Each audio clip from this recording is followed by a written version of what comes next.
Yeah. My favorite. It's Judd's Hockey Show. It is Judd's Hockey Show. It's a Friday, episode 3 of the week. And you might say, why, Judd? Why, AJ, are you guys doing so many episodes per week? What could possibly be going on? Well, when your team is 5-0-2 and only a couple points out of first place in a very difficult Central Division because the Winnipeg Jets, who at 7-0, simply cannot lose, then you do lots of shows because it's exciting and there's plenty to talk about.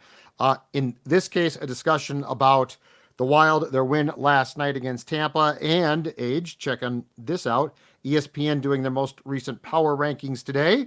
The Rangers are 1, the Jets are 2, the Dallas Stars are 3, and your Minnesota Wild is number 4. Wow. So, and look, I mean, this road trip has gone phenomenally well.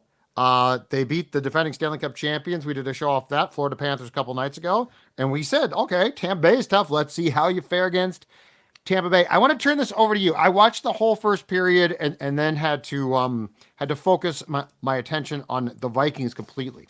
So I have watched the highlights on NHL.com. So I've seen all the goals, but here's my observation, and I saw you tweet about this too. The Wild led 1-0 after 1, but they definitely did not come close to playing as well as they did in Florida.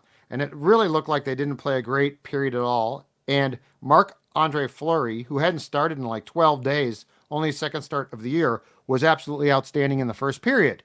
Then, obviously, the Wild gives up, a shorthanded goal in the second period, a Kucherov goal, so now it's 2-1 Tampa.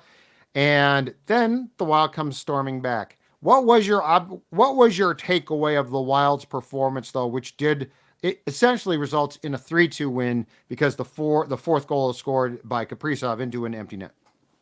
So my biggest takeaway was they looked completely outmatched early. Like the Tampa Bay Lightning looked like a team that was at home, is good, and was looking to pounce on a team that's been on the road extensively now here to open the season.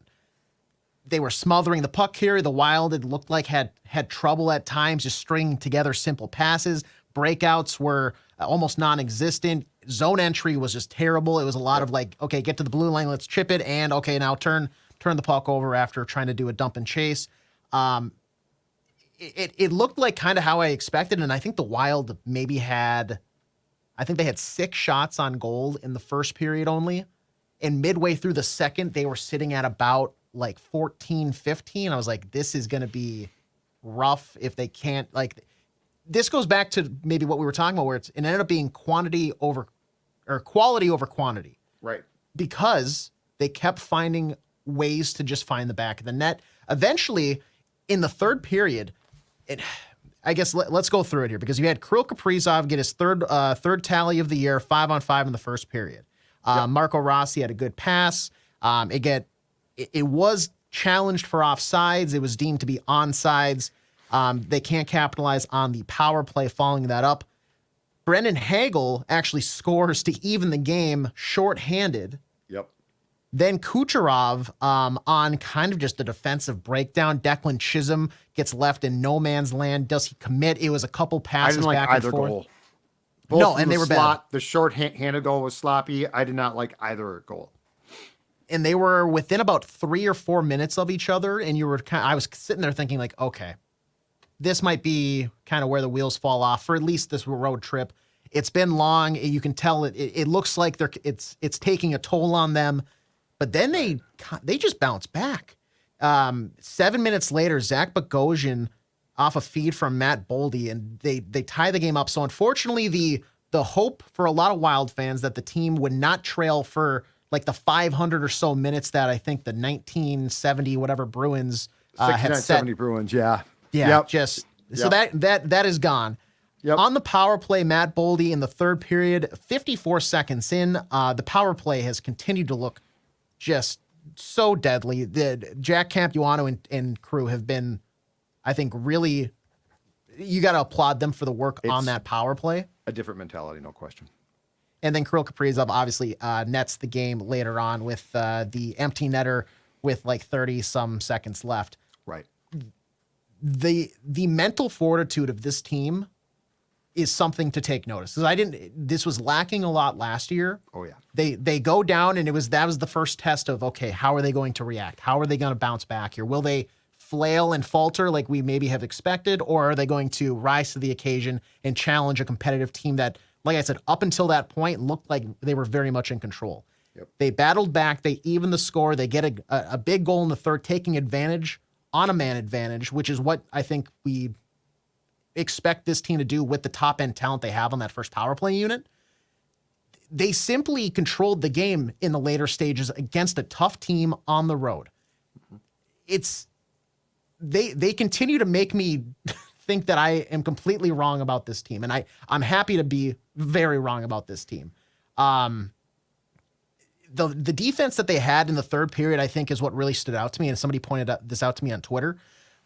In the third period, the Lightning generated like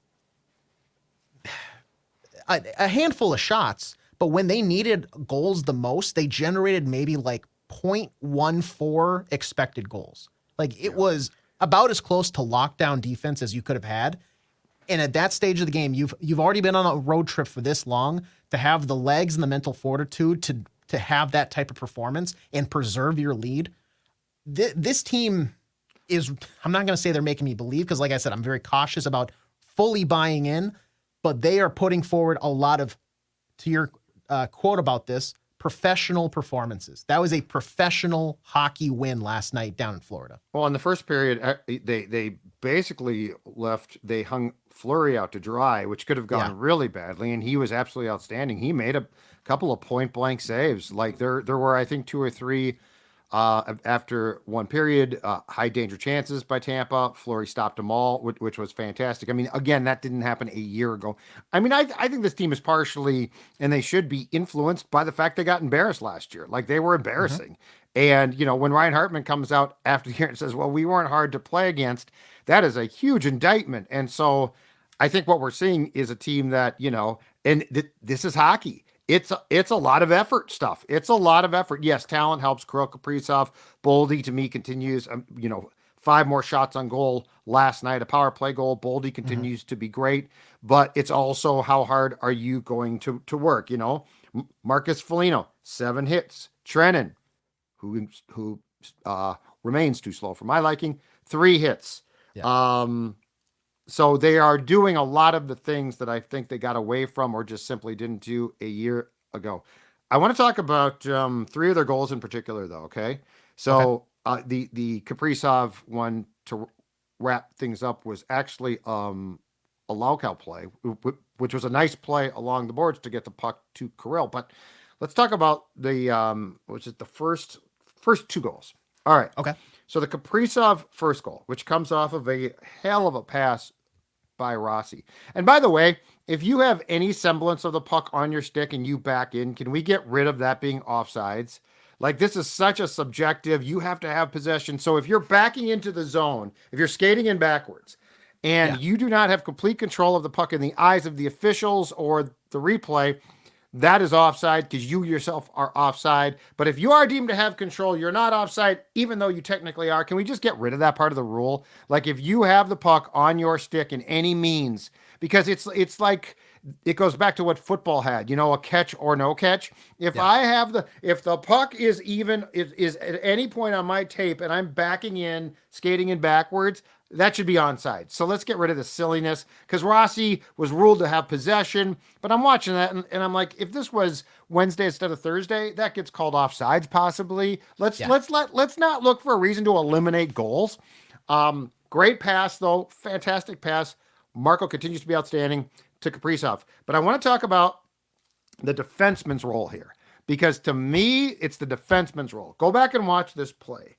Brodin, who got the second assist, drives this play completely because he's the one.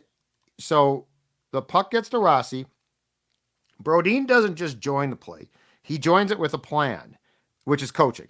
The plan is he's going to drive the slot without any real, I don't think there was any intention to get the puck back. He ties up Victor Hedman. Interferes? I don't think so. I don't know. Wasn't called. It's fine. But go back and watch that play. that pinpoint pass from Rossi to Kaprizov was in large part set up by Brodin taking Hedman away from the play. So he had no chance. And by the way, we're talking about a really good defenseman. He had no chance to use a stick to break up the pass because the Rossi pass, it's a great pass, but it's a long pass. Yeah. Like that had to go through the slot. So and Kirill's like backing towards the wall. Exactly. At that point. Well, and I want to get to that too. But so that play by Brodin, and I might be wrong here, but my statement is I don't think we saw that last year. Like it's not just the defenseman because Dean wanted the defenseman to join the play and to rush the puck at times. It's not that. It's that Brodin actually systematically took Victor Hedman out of the play. So it's like if you have a third wide receiver, right, who might run a pick, and they don't call it. Okay, it's a touchdown. The other one was same type of play, Bogosian. And I know that saying offense and Zach Bogosian is very odd age, but Zach Bogosian on the Eriksson Ek goal. Bogosian got the assist, but go back and watch that play because Eriksson Ek, as always, is being a pain in the ass in front. Ryan McDonough, who's back for round 2 with the Lightning, is tying him up. Bogosian comes into the zone, deep in the zone, and McDonough, thinking he's got help, which he didn't, leaves Eriksson Ek all alone to take Bogosian. Bogosian patiently waits for this to take place, passes the puck right into the crease for Eriksson Ek to score uncontested. These things to me are what can make you. Like these are they're not small, but they're like the play away from the play in the case of what Brodin did. Both of those really impress me. And I think they go to what John Hynes wants and what the coaching staff wants, which goes beyond, we want our defensemen to rush the puck. We want our defensemen to join the play. Do you do it with a thought of what you want exactly? In both of those goals, Age, I think the answer was absolutely yes. The fact that they're getting that from more than just, a Brock Faber, who we've seen being able to like quarterback a power play, or like Jared Spurgeon, who is now out, but we've seen him have that offensive ability at times. Jonas Brodin, that's maybe not his like bread and butter of his game. I would classify him more defensively than offensively as a defenseman. Yes, but agreed. The transition there and the IQ of, okay, get the pass. And like you said, it's a strategic pick in a sense. Zach Bogosian, we've seen him. I mean, who loves a flailing wrist shot wide of the goal more than Zach Bogosian? No one. But there, he gets the pass at the top of the zone, and he just realizes, I'm just going to clean the wall here. I'm just going to breeze down the wall. And was it a defensive lapse by the Lightning? Yes, probably. He draws McDonough to the corner. For some reason, Ryan McDonough is thinking that Zach Bogosian is going to be a threat down there. Draws him out of position, has the hesitation to like make him go down and commit to taking a lane away, separate even an inch or two more, and then the feed uncontested to Eriksson Ek in the slot for the goal. Having those guys being able to jump in and generate offense adds a massive dynamic to the team because it's not just you're worrying about 3 guys, you're worrying about all 5 on the ice. It's not, a Declan Chisholm who might have to back out and now let's regroup and make a way back into the zone. Those guys being confident and relied upon, it's not just they're confident in themselves, but they're tasked with that essentially by John Hynes because of how he wants things to generate and having that constant motion and momentum, that fluidity of if he needs to get low to the corner, somebody's going to cover his spot, but then that's also going to, like we saw, draw people out of position. They're taking advantage of that. And to have that on your top 2 defensive pairings, that adds a lot offensively for the team. And in both cases, the defensemen were no threat to score. So like they are joining, but they're joining the play with a constructive idea. I think in McDonough's defense, I think he thought he had help. So I think he thought, okay, I'm going to go attack Bogosian, but I've got help. And they didn't get help. And yeah, that's a Lightning screw up, but you created it. That's how the game works. So you forced an error by the Lightning in coverage that left Ek, who is brilliant in front of the net, open.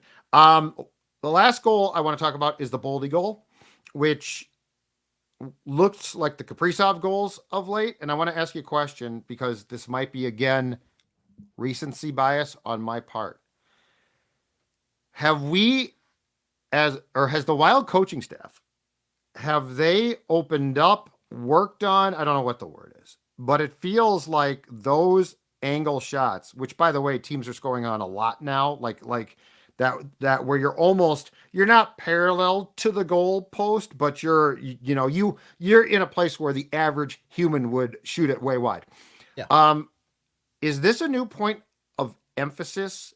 And the Kaprizov and then the Boldy goal on the power plays feel a little bit like it's not from the same place, but just in their approach, one-timers feel a little bit like the Ovechkin idea.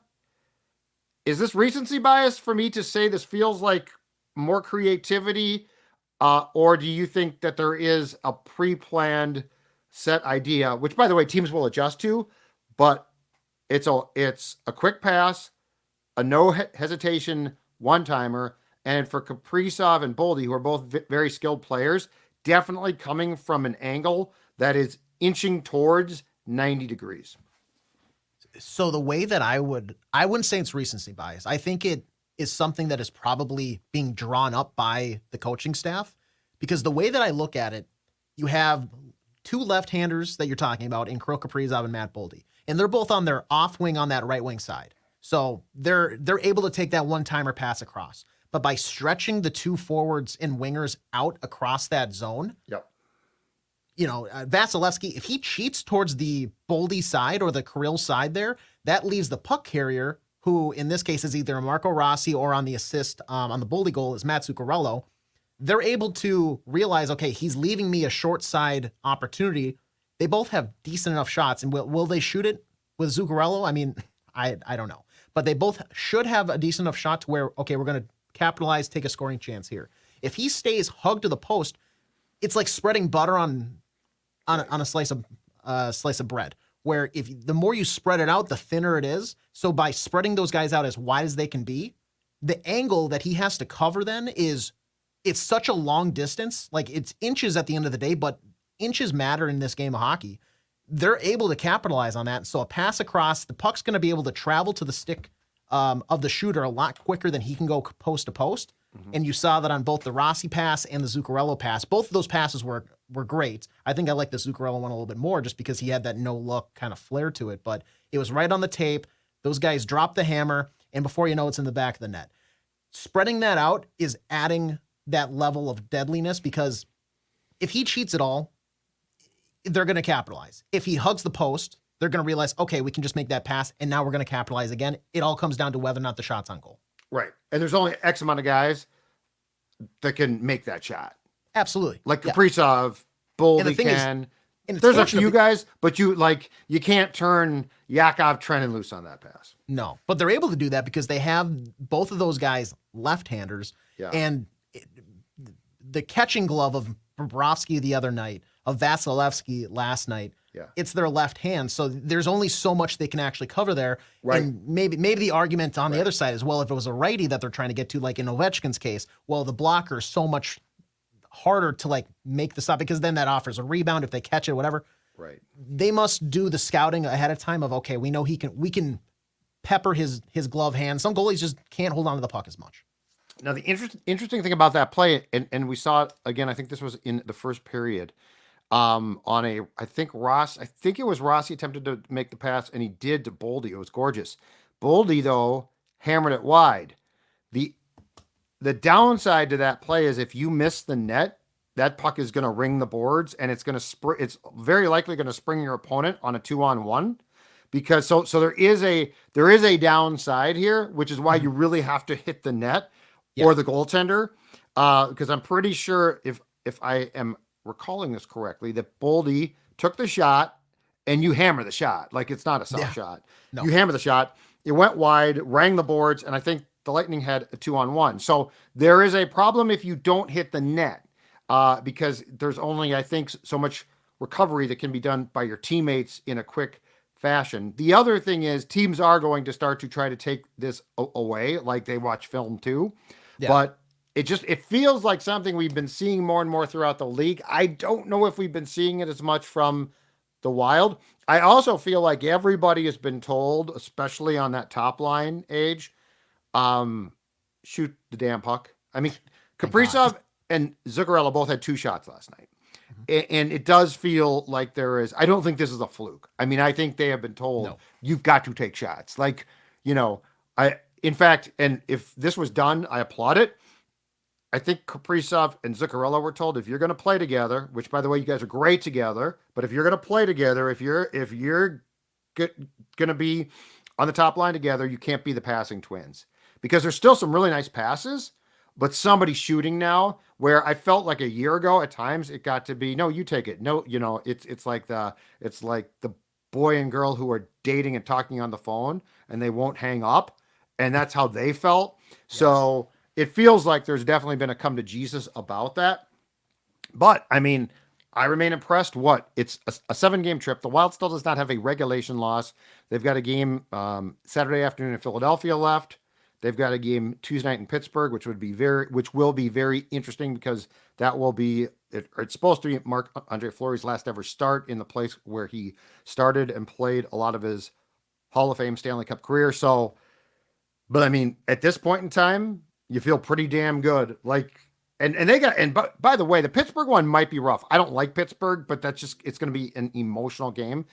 The Philadelphia team is a weird team. They're not necessarily consistent, but you have to consider this enormous success for a team that played 2 home games and then was sent on the road for 13 days, 14 days, 2 weeks, and 7 road games. Yeah, before the road trip, I think we were talking like, if you can steal and think about how much we were maybe putting weight on that second home game against the Kraken. Like, yeah. you got to get. And they lost in a shootout. And I was like, okay, well, that's not the ideal start sending you into that road trip. They have, like I said, this looks like a professional team. This has already been a success. I mean, it's hard to argue opposite of that. The trip's a success. The trip is absolutely a success. And now I would expect tomorrow at noon, you're facing the Flyers. And the Flyers, honestly, I haven't checked out how well they're doing out in the East so far. They've been up and down.